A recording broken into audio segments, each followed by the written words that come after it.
안녕하세요. 저는 얼마 전 귀촌을 하고 베이커리 카페를 운영하고 있는 40대 여자입니다. 요즘 가을을 맞아 산이며 들이며 울긋불긋한 모습이 너무 예쁜 것 같아요. 바람까지 시원하게 불어서 카페가 한가할 때 따뜻한 차 한 잔을 마시며 자연을 구경하고 있노라면 꽉 막혀있던 가슴이 살살 풀리는 것 같아서 너무 좋아요. 그렇게 마음을 진정시키고 나면 저를 괴롭히는 만성 두통도 사라지고 숨도 편하게 쉴 수가 있어요. 그래서 매일매일 일부러 시간을 내서 차를 마시고는 합니다. 카페를 오픈한 지 얼마 되지 않은 때라 많이 바쁜데도 굳이 이렇게 하는 이유는 살고 싶어서입니다. 이마저도 하지 않으면 숨을 제대로 쉴 수가 없어요. 바로 화병 때문에요. 제가 이런 상황까지 오게 된 이야기 오늘 한번 풀어내 볼게요. 저희 부모님은 제가 어릴 때 이혼을 하셨어요. 엄마는 저와 동생을 두고 떠나셨고 아버지가 저희를 키우셨죠. 할머니 집 근처에 집을 구해 살았는데 아빠는 늘 일 때문에 바쁘셨고 할머니도 연세가 있으셔서 저희를 꼼꼼히 돌봐주시지는 못했어요. 그래서 대부분 저희 둘이 지냈고 제가 동생의 대부분을 돌봐줬습니다. 엄마는 안 계셨지만 둘이라 그런지 크게 외롭진 않았어요. 워낙 어릴 때 엄마와 헤어지기도 했고 같이 살 때도 엄마가 저희를 챙겨주신 기억은 별로 없어요. 엄마는 저희보다 자신에게 더 관심이 많았고 아빠와도 사이가 좋지 않아서 엄마의 웃는 얼굴은 기억이 전혀 나지 않을 정도죠. 그래서 아빠와 살게 됐을 때 슬프진 않았는데 제가 중학생이 됐을 때 아버지가 사고로 돌아가시게 되었어요. 그때는 많이 힘들었어요. 아버지를 잃은 슬픔도 컸고 세상에 동생과 나, 우리 둘만 남았다는 생각에 많이 무서웠던 기억이 나요. 아버지가 돌아가시면서 보험금이 나왔는데 덕분에 제가 성인이 될 때까지 생활비를 쪼개서 살 수는 있었어요. 할머니도 곁에서 도와주시기도 했고요. 풍족한 생활은 아니었지만 그래도 굶고 살 정도는 아니었으니 정말 감사할 일이었죠. 동생과 저 둘이서 성인이 될 때까지 이혼한 엄마는 한 번도 연락을 하거나 찾아오질 않았습니다. 엄마가 되어서 얼마나 비참한지. 크면서 엄마를 자주 생각하진 않았지만 가끔 정말 힘이 들어서 지칠 때 엄마가 너무 원망스러웠어요. 이럴 거면 낳지를 말지. 낳았으면 끝까지 책임을 지던가. 그런 생각을 하면서 나는 절대로 이런 부모가 되어서는 안 되겠다. 다짐을 했던 것 같아요. 그때 그 생각이 너무 강해서일까?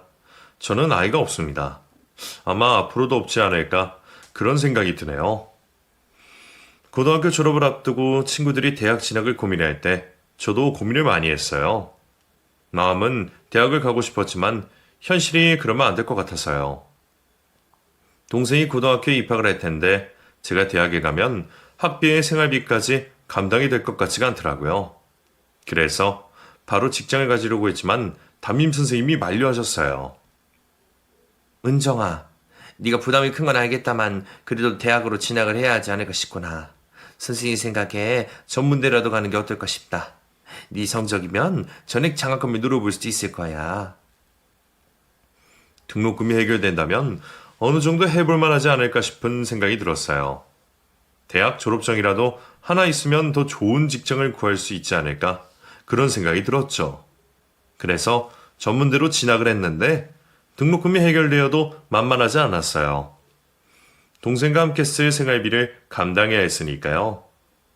고등학교에 입학한 동생은 다행히 어긋나지 않고 착실하게 학교를 잘 다녀주었고 그런 동생에게 공부 말고 다른 일을 신경 쓰고 싶게 하지 않았어요.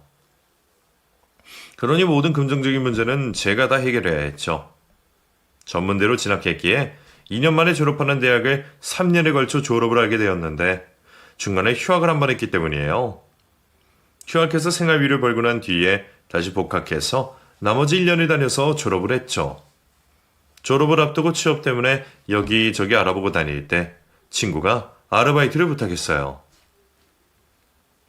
은정아, 하루당 7만 원이야. 괜찮지 않냐? 부탁이 일주일만 대신해주라, 응? 나 바쁜 거 알면서. 나도 갑자기 이렇게 날짜가 잡힐 줄 몰랐지. 다시는 부탁 안 할게, 어? 휴학했을 때 친구 따라 아르바이트를 한 적이 있었어요. 모델하우스 안내하는 알바였는데 당시 일당으로 제법 큰 돈이었죠.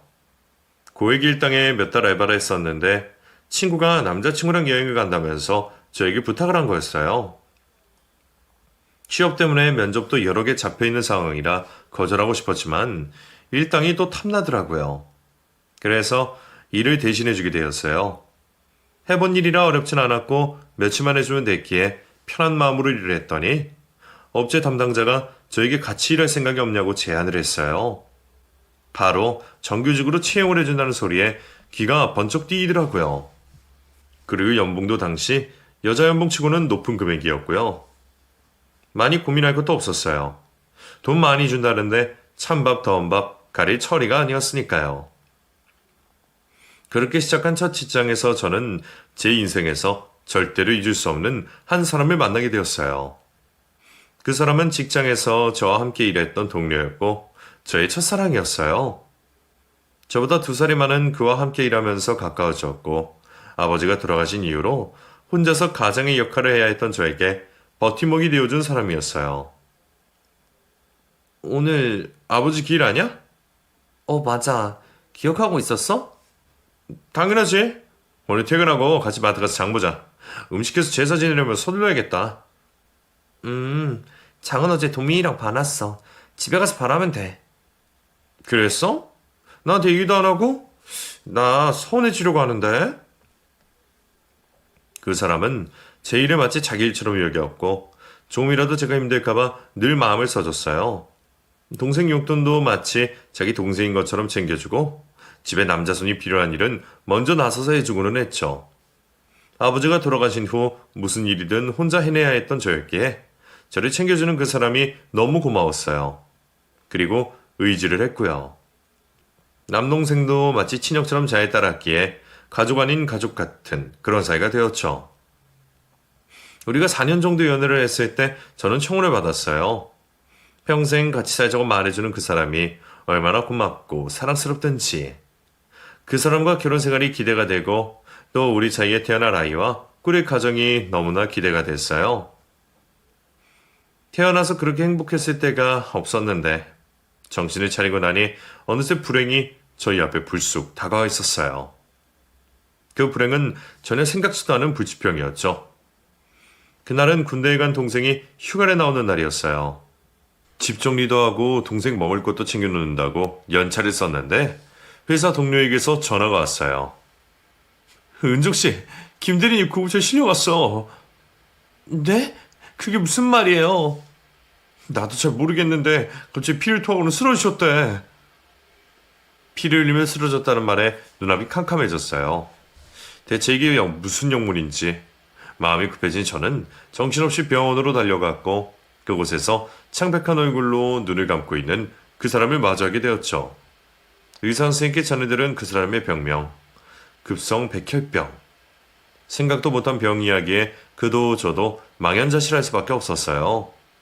그 사람의 병은 급성으로 발병된 백혈병이었고 더 심각한 건 희귀성이라는 거였어요. 의학이 발달되었으니 이 병도 고칠 수 있을 거라고. 암도 고치는 세상인데 백혈병쯤이야 나을 거라고 생각했지만 그건 저의 오산이었어요.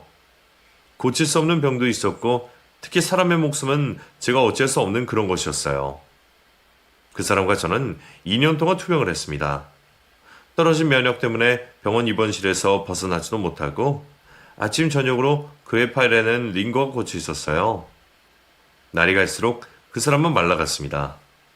키도 크고 덩치도 좋고 웃을 때마다 가지런한 치아가 참으로 멋있는 그런 사람이었는데 살이 다 빠져 앙상한 뼈가 그대로 도드라지고 얼굴은 핏기가 가셔서 창백하기 그지없었어요. 머리카락까지 모조리 다 빠져 모자를 항상 쓰고 있어야 하는 그 사람의 변한 모습에 그도 저도 점점 희망을 잃어갔어요. 아픈 사람만큼 간호하는 저도 상태가 점점 안 좋아졌고요. 매일 출근하고 퇴근하면 그 사람에게 달려가 간호를 하는 날이 계속되니 피곤이 누적될 수밖에 없었는데 그렇다 해도 그저 그의 병이 낫는다면 저는 괜찮다고 생각했어요. 그 사람이 다시 건강해져 예전 모습으로 돌아갈 수만 있다면 제 몸이 축나는 건 아무 상관이 없었는데 결국 그는 2년을 채 넘기지 못하고 세상을 떠나고 말았어요. 그때를 생각하면 아직도 가슴이 찢어질 듯한 통증이 생깁니다. 이제는 눈물샘이 말랐는지 눈물이 더 이상 나지 않지만 그래도 가슴 통증은 여전해요. 그가 떠나지 한참이 됐는데도 병상에 누워있던 그 모습이 선명하게 떠오르고요. 지금 이 정도인데 그때는 더 심각했어요. 식음을 전폐하고 누워만 있었죠. 회사도 나가지 않아 자동 퇴사가 되었고 군대를 제대한 동생이 식사를 챙겨줬지만 제대로 먹을 수가 없었어요. 누나 좀 먹어. 안 먹고 그러다가 수창년 따라가려고 그러는 거야? 입맛이 없어서 그래. 억지로라도 먹어. 어? 그때 동생이 참 많이 고생했어요. 지 누나 어떻게 될까봐 전전긍긍.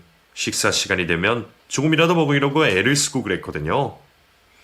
학교에 갔다가도 점심때만 되면 집에 들어와서 제 밥을 챙길 정도였으니까요.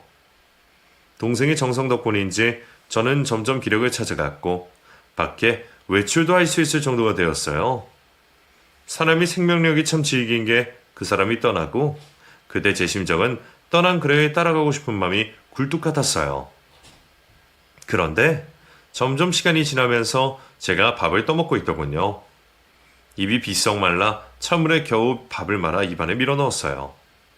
제대로 씹지도 못하고 겨우 삼키면서 눈물이 났어요. 그리고 웃음도 났습니다. 살겠다고 밥숟가락을 든 제 모습이 여탈해서 비웃음이 그냥 막 나왔어요. 그 사람을 따라가겠다고 그래놓고선 결국 저는 삶을 택했죠. 그렇게 그 사람을 떠나보내고 남자들과 거리를 두고 살았어요. 아직 한창 나이이니 소개해주겠다는 친구도 많았고 만나보자는 남자도 종종 있었지만 한 번도 그들과 응하지 않았어요. 떠난 그 사람의 자리에 그 누구도 들일 수가 없었거든요. 홀로 지내면서 일에 파묻혀 앞만 보고 살았어요. 겉은 멀쩡하지만 여전히 속은 골마 고름이 넘쳐 흐르고 있었어요. 그 누구도 그 상처를 치료해 줄 수 없었고 저도 마음의 병을 외면한 채 하루하루를 살아갔죠. 남동생은 4년제 대학을 졸업을 하고 대기업에 제품을 납품하는 하청기업에 취직을 했어요. 동생이 취업을 하자 뒷바라지가 끝나고 저도 숨을 돌릴 수 있게 되었어요. 아버지가 돌아가시면서부터 시작된 가장의 무게가 드디어 가벼워지게 된 거죠. 동생은 일을 해서 받은 첫월급을 저에게 전부 다 주었습니다. 깜짝 놀라서 받지 않겠다고 했더니 기특한 소리 하더군요. 누나가 없었다면 나 이렇게 잘 크지 못했을 거야. 누나는 내 부모님이나 마찬가지야. 와, 우리 도민이 벌써 이만큼 컸어? 너무 기특한 생각을 한 거 아니야? 내 앞가림은 이제 내가 할게. 이제는 누나만 생각하면서 살아. 알았지? 어느새 훌쩍 자란 동생을 보면 흐뭇한 미소가 절로 나왔어요. 기특한 동생의 모습을 보면서 너무나 대견하고 뿌듯했지만 제 가슴속은 뻥 뚫린 것처럼 허전하기만 했어요. 마음의 병 때문에 생긴 공허함은 쉽게 사라지지가 않았죠. 그런 제 마음을 애써 외면한 채 저는 또 앞만 보고 살았어요. 그렇게 30 중반쯤 되었을 때 또 다른 인연이 저에게 다가왔어요. 그것도 우연히 말이에요. 어? 너 누구니? 저는 김태종 과장님 딸인데요. 아, 네가 은영이구나. 급한 업무가 밀려서 주말도 반납하고 출근했던 날, 그 아이를 처음 만났어요. 같은 팀에 일하는 과장님의 딸이었는데 주말 근무라 같이 사무실에 온 것 같았어요. 초등학생 3학년쯤 되어 보이는 아이는 표정이 왠지 어두웠고 아빠 따라 회사에 온 게 불만인 것 같았어요. 놀이공원에 같이 가기로 했다가 회사에 왔다는 아이의 얘기를 들으면서 왠지 치근한 마음이 생겼습니다. 그래서 같이 시간을 보내줬어요. 아이가 그림 그리는 것을 좋아한다고 하길래 이면지에 같이 그림을 그리면서 놀았어요. 뭐야, 아줌마 그림 잘 그리시네요. 그래? 아줌마도 그림 그리는 거 좋아해서 어릴 때 많이 그리고 놀았어. 아줌마, 엘사 그려주세요. 엘사요. 그림을 같이 그리고 노는 동안 아이의 표정이 많이 밝아졌어요. 그리고 묻지도 않은 얘기들을 제자에 떠들기 시작하더군요. 한참을 그렇게 시간 보내는 동안 과장님 업무가 끝나셨는지 우리 자리로 가까이 오셨어요. 이런, 우리 은영이 때문에 노대리가 일을 못했네. 미안해요. 아닙니다, 과장님. 은영이 덕분에 저도 오랜만에 많이 웃었어요. 그래? 그렇다면 다행이네. 점심때도 한참 지났는데 식사 전이죠? 같이 나가서 밥 먹어요. 내가 살게. 네, 고맙습니다. 그날 셋이서 같이 점심을 먹는 동안 분위기가 참 화기애애했어요. 아이가 하나 끼었을 뿐인데 분위기가 확 바뀌더군요. 아이는 처음 저에게 보였던 경계심이 다 사라지고 제 앞에서 편하게 얘기를 했고 아이와 대화하는 게 저도 편하고 재미있었어요. 그날이 계기가 되어서 우리는 주말 근무 때마다 만나게 되었고 과장님과도 가까워지게 되었어요. 아이와 주말에 만날 때도 있었지만 평일에 일이 끝나고 술이나 저녁을 같이 먹는 날도 생겼죠. 데이트를 하는 건 아니었어요. 그냥 서로 말이 통했다고나 할까? 과장님도 알고 봤더니 속사정이 있는 분이더라고요. 아이가 있어서 당연히 사모님이 계신 줄 알았는데 듣고 보니 미용부셨더라고요. 과장님, 대단하세요. 그 갓난쟁이를 혼자 어떻게 키우셨어요? 그럼 어떡해. 나도 애 엄마가 그렇게 떠나버릴 줄은 꿈에도 몰랐지. 그래도 어머니가 도와주셔서 일을 계속할 수 있었어. 엄마가 나 때문에 고생을 많이 하셨어. 과장님과 얘기를 나누면서 저도 제 속에 꽁꽁 싸매놨던 이야기를 풀어내기 시작했어요. 그 사람을 떠나보내고 한 번도 꺼내지 않았던, 아니, 꺼내지 못했던 얘기가 어쩐 일인지 술술 나오더라고요. 시작하지 않았다면 모를까 막상 말을 꺼내기 시작하니 멈출 수 없이 이야기가 나왔고 과장님 앞에서 눈물 콧물 다 빼면서 쏟아냈어요. 과장님은 제가 힘들어하는 모습을 보며 다독여 주셨고 저를 위로해 주셨어요. 저를 탓하지도 않으셨고 그렇다고 불쌍하게도 보지 않으셨죠. 그래서 더 편하게 제 얘기를 할 수 있었던 것 같아요. 있는 그대로 저를 봐주는 것 같아서요. 그날부터 저희는 더 가까워졌고 과장님의 딸과도 자주 보게 되었어요. 태어날 때부터 엄마가 없던 아이. 그래서인지 저의 애정을 갈구하는 게 느껴졌고 그런 아이가 마음에 쓰이기 시작했어요. 차마 그 눈길을 외면할 수 없었던 저는 결국 과장님과 연인이 되었고 2년 뒤 그 아이의 새엄마가 되었습니다. 과장님, 그러니까 그 사람과 결혼을 결심했을 때 남의 자식 키우는 거 아니라는 주변 지인들의 말이 정말 많았어요. 처녀가 어디 남의 자식을 키우려고 그래? 왜 딸린 남자한테 시집가려고 하냔 말이야. 그냥 총각 만나서 결혼하지. 은정아, 다시 생각해. 그 사람이 아이까지 맡을 정도로 그 과장님 사랑하니? 나이가 어린 것도 아닌데 왜 그렇게 경솔한 생각을 하는 거야? 누나, 내가 누나 뭐라든 다 찬성이지만 이거 솔직히 아닌 것 같다. 갓난쟁이도 아니고 이미 초등학생이라며 알 거 다 아는 앤데 어쩌려고 그래. 누구 하나 진심으로 축하해주는 사람이 없었어요. 그만큼 저를 걱정해서 하는 소리들이었겠지만 하나같이 축하보다는 걱정하고 염려하는 목소리만 냈어요. 그런 모습에 제 속은 너무 답답했고 나중에는 오기까지 생겼어요. 내가 보란 듯이 잘 사는 모습을 보여줘야겠다. 이런 오기 말이에요. 저희는 결혼을 빨리 진행했고 아이를 생각해서 규모도 작게 결혼식을 올렸어요. 분명 제가 그 결혼을 선택한 이유에 아이도 있었지만 혹시나 하는 염려가 있기도 했어요. 엄마 자리에 제가 들어가도 될까 하는 생각도 들었고요. 하지만 그런 제 걱정과 달리 아이는 제가 엄마가 되는 걸 무척이나 기뻐해줬고 그 모습에 안심이 되기도 했습니다. 그 사람과 결혼을 하고 나서 저에게는 새로운 가족이 많이 생겼어요. 우선 동서가 생겼죠. 이남 중에 남편은 맞이였고 동생인 도련님이 한 명 있는데 결혼을 한 상태라 동서가 있었어요. 그리고 시부모님 두 분이 계셨죠. 도련님 네 사이에 아이는 없었는데 그래서인지 동서가 아이를 참 많이 예뻐하더군요. 얼핏 보기에 둘이 닮은 것처럼 보일 정도로 분위기도 비슷했고요. 그래서 사이가 더 좋은 건지는 모르겠지만 여튼 아이와 각별해 보였어요. 그리고 시부모님들도 참 다정해 보이셨고 대체적으로 분위기가 화목했어요. 제가 어릴 때 꿈꿨던 그런 모습이 다 있어서 정말 기뻤어요. 그 와중에 좀 아쉬운 게 있었는데 아이와 제 남편에게는 세상 살가운 동서가 저에게는 날이 서 있다는 점이었어요.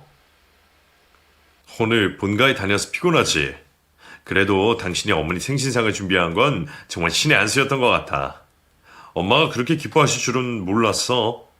당신 덕분에 내가 효자가 된 것 같아서 고마워 정말. 어머님 생신인데 당연히 생신상을 차려야죠. 음식이 어머니 입맛에 맞아서 다행이에요. 다음 달에는 아버지 생신이 있는데 그날도 고생해야겠어. 괜찮겠어? 하면 되죠. 걱정 말아요.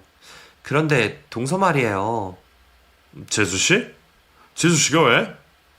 그게 나를 좀 안 좋아하는 것 같아서 내가 뭐 실수라도 한 걸까요? 에이, 재수씨 그럴 사람 아니야. 아직 낯설어서 서먹한 거 아닐까? 내 생각엔 그럴 것 같은데. 그래요? 여자들한테는 남자들에겐 없는 감각이 하나 더 있다고 하잖아요. 바로 육감이요. 저희 육감은 분명 날선 느낌이 있다고 말하는데 남편은 오해라고 했어요. 아직 안 친해서 그런 거라고요. 하지만 그렇다고 하기엔 뭔가 맞지 않았어요. 생신상을 차릴 때도 뒷정리를 할 때도 마치 제가 없는 사람인 양 굴었거든요. 제가 말을 걸어도 단답으로만 답을 해서 대화를 더 이상 할 수 없게 했고요. 저도 나이가 있는데 나를 좋아하는 사람, 싫어하는 사람 가리지 못하겠어요.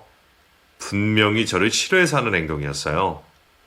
동서 간의 갈등이야 저도 들은 바가 있었기에 시간이 필요하겠거니 그렇게 생각했지만 그래도 마음이 불편한 건 사실이었어요.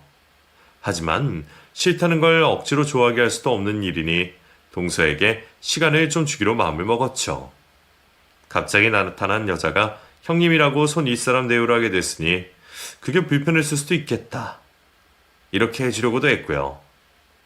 그런데 이런저런 저의 노력에도 동서의 관계는 좀처럼 가까워지지 않았고 오히려 저를 왕따시키는 느낌만 강해졌어요.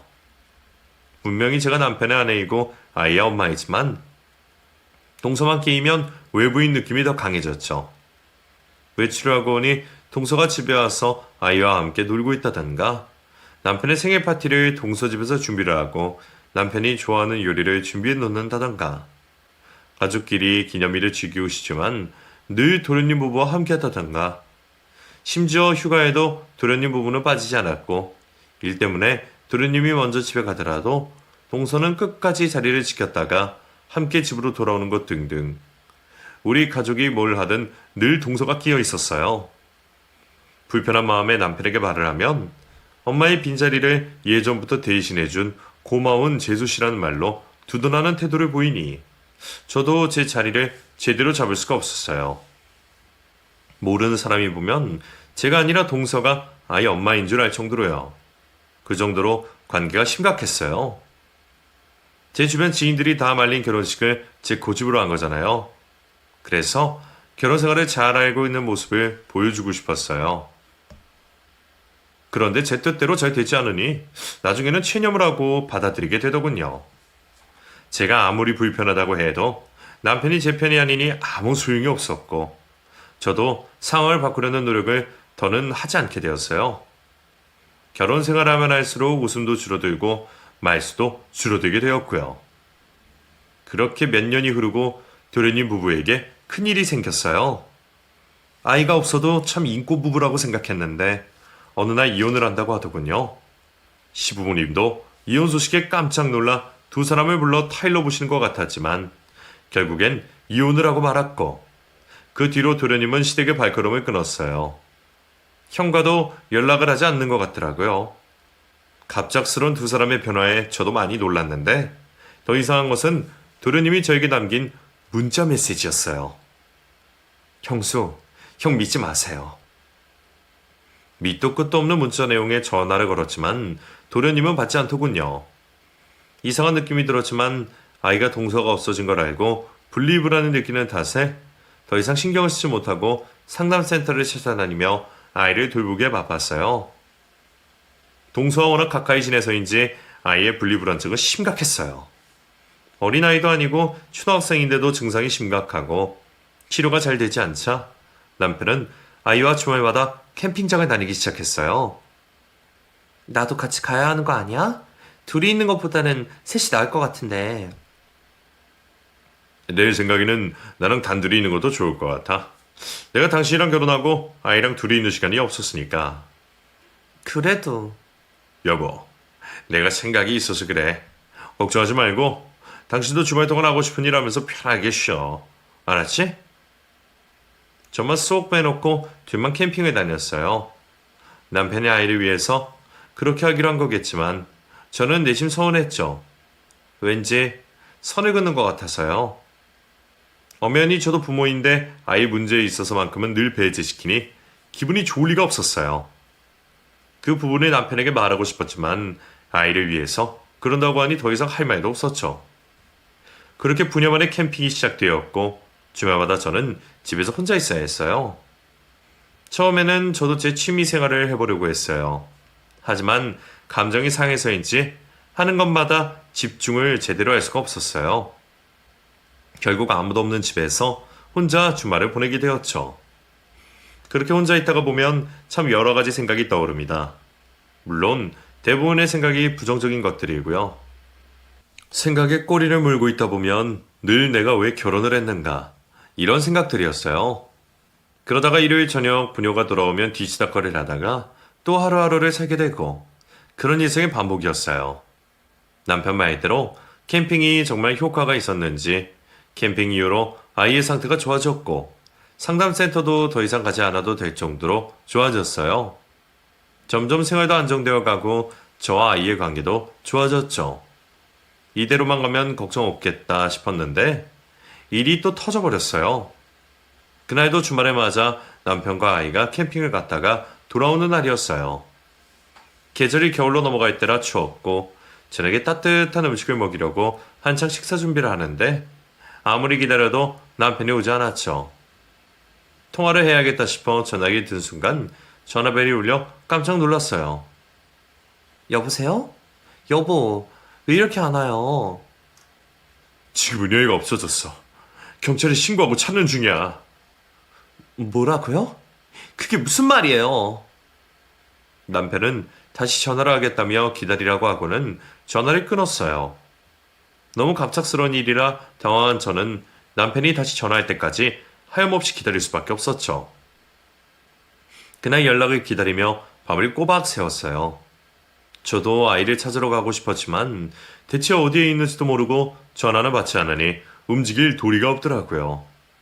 그 다음날 집으로 돌아온 남편이 자초지종을 설명해줬고 캠핑장에 강아지와 놀다가 아이가 사라졌다는 얘기를 들렸어요. 자신 때문이라며 너무나 괴로워하는 모습을 보며 저도 걱정이 너무 됐지만 당장 할 수 있는 일이 없으니 답답해서 미칠 지경이었어요. 그때부터 우리 부부의 기다림이 시작되었고 6개월이 지나도 아이를 찾았다는 소식이 들리지 않았어요. 남편은 나사가 하나 빠진 사람처럼 아이를 찾아다녔고 그 때문에 집에 잘 들어오지도 않았죠.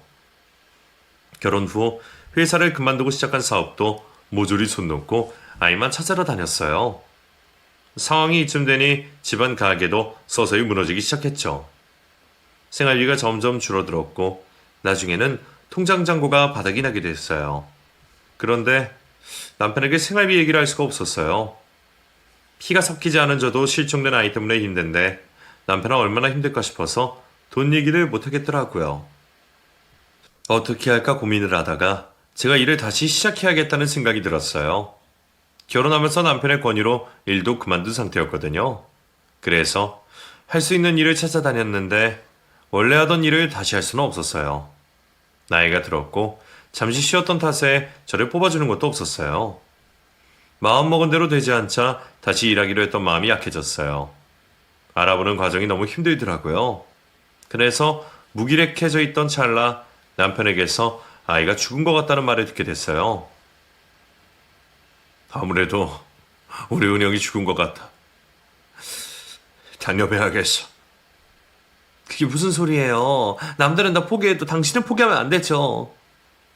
나도 지친다.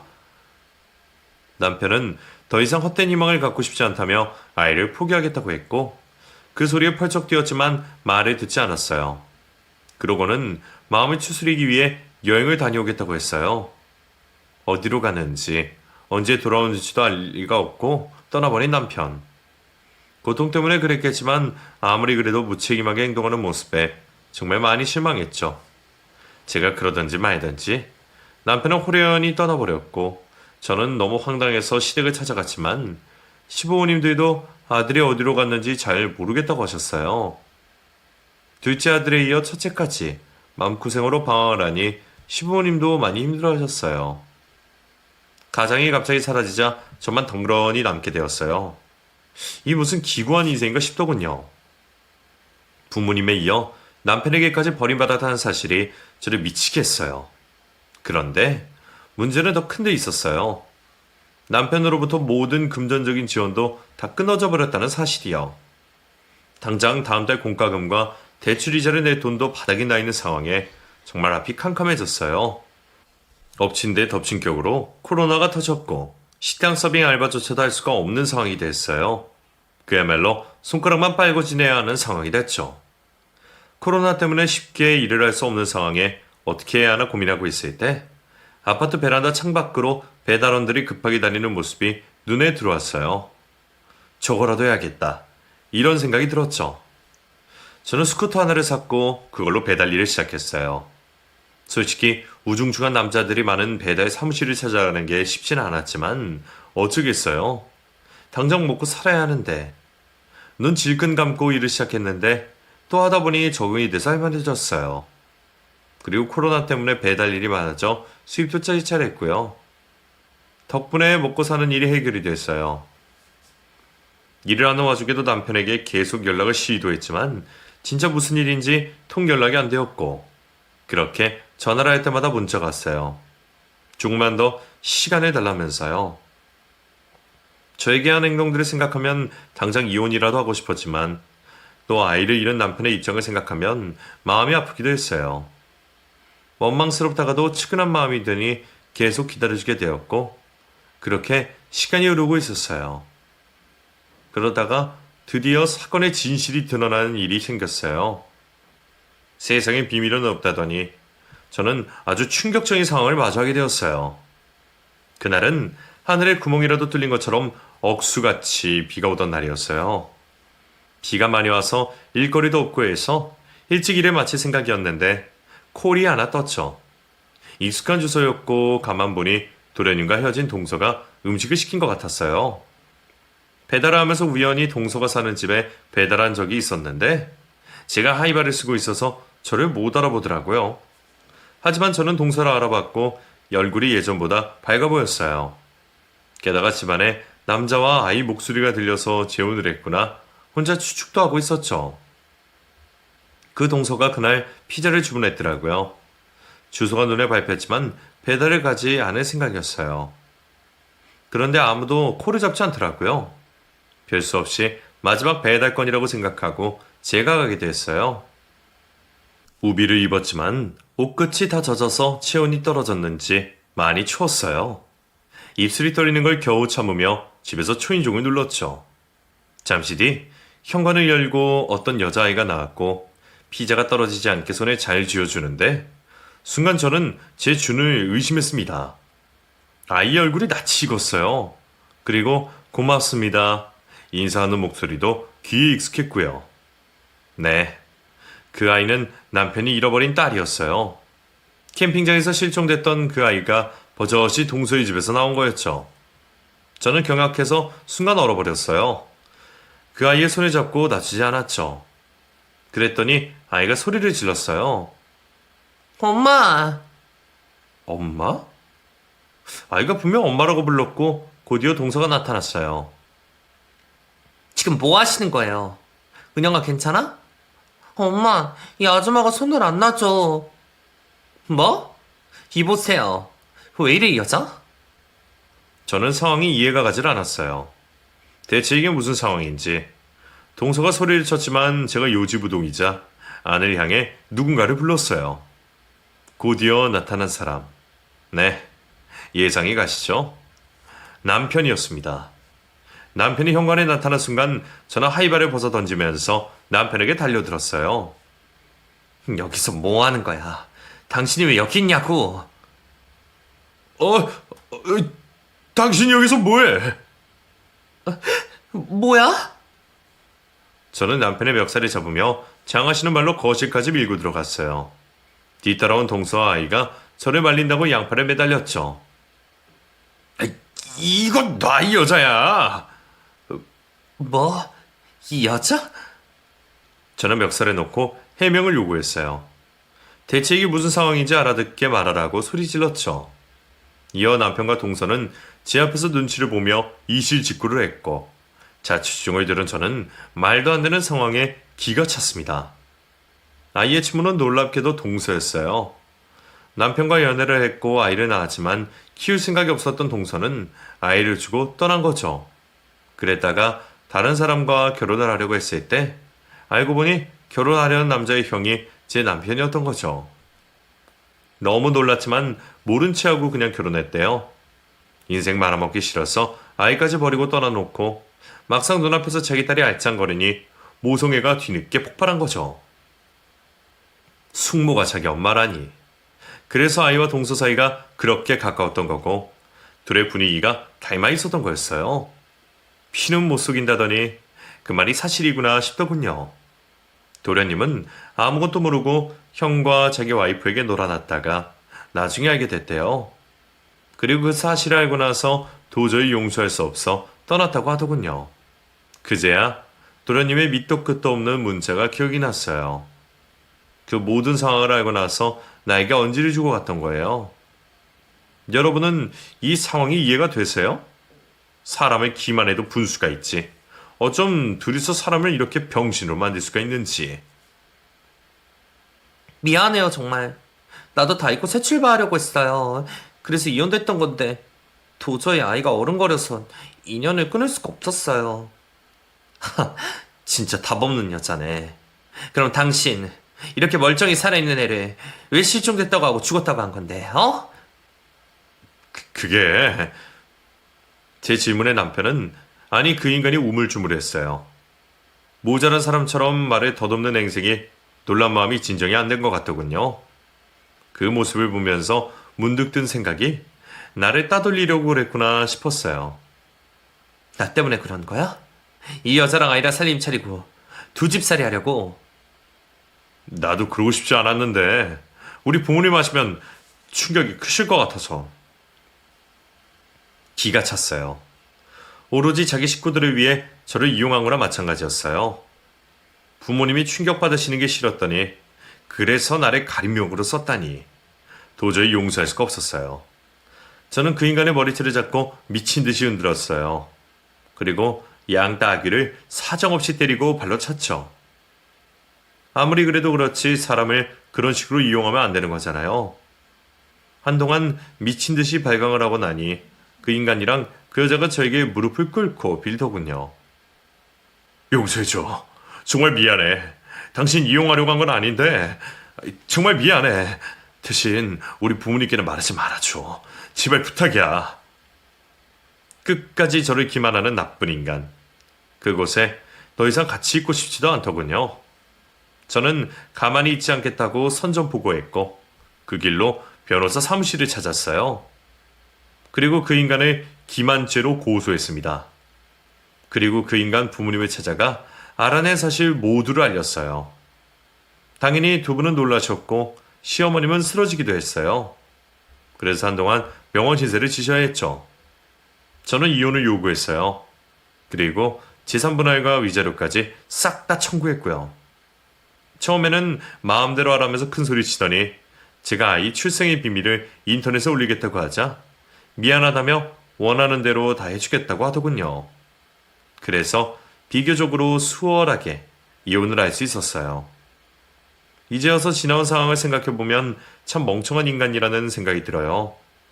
그렇게 그 여자와 가정을 이루고 싶었다면 저에게 이혼하자고 했으면 됐을 텐데 실속은 다 차리려고 하다가 완전 개족이 난 거죠. 저는 위자료로 아파트 한 채를 받았고 코로나 기간에 그 아파트가 2배 이상 뛰었어요. 그래서 그걸 팔아서 귀촌을 했어요. 도시에서 더 이상 살고 싶지 않더라고요. 어릴 때부터 정말 열심히 살았는데 결국엔 내 인생이 이렇게 되는구나 싶어 뭔가 덧없다는 생각이 들었어요. 그래서 귀촌을 해서 지금은 카페를 운영하고 있죠. 모든 상황은 다 끝이 났지만 아직도 그때 받은 충격과 스트레스 때문에 속이 턱턱 막히는 기분이 들 때가 있어요. 시간이 지나면 다 극복이 되겠지만 얼른 제가 괜찮아졌으면 좋겠어요. 제 이야기는 여기까지입니다. 긴 글 잘 들어주셔서 감사합니다. 여러분도 사람 조심하세요. 감사합니다.